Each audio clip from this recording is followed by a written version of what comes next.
these issues are going on for years. And actually, a PQ response from the NTA over a year ago stated a revised timetable for routes 109 and 109X with capacity improvements is scheduled to go live on the 24th of September 2023.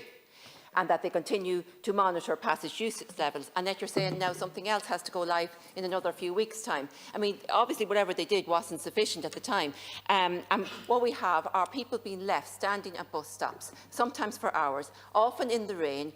Often elderly people come from hospital appointments, especially in the James Connolly Hospital, and it's totally unfair. So we need additional routes, and I agree with Deputy Smith to consider having routes that go directly from Dublin to the county of Cavan, and have separate routes again to go to Meath and service the town of Kells in particular, and that would solve the problem.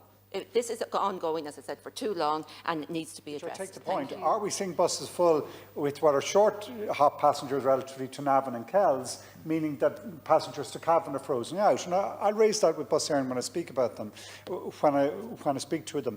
It isn't just Bus Éireann are relevant. There is private operators, and often maybe people think private operators maybe have an advantage over the PSO routes, which may be compelled to stop in a number of locations en route. Often private operators, if there's that gap in the market, have very successfully delivered non-stop, one-stop services from the likes of Cavan up to Dublin or further afield. And what we saw during COVID is a lot of, obviously, those operators ran into real difficulty. Prior to that, they had continued to see a massive expansion. And I believe it benefits us that we have both a strong Bus Éireann, but also a strong contract or a private bus operator services, because they provide a very useful role. Often, where there is a gap, particularly where you might want kind of one-stop services, I think the private sector also has a role. Thank you.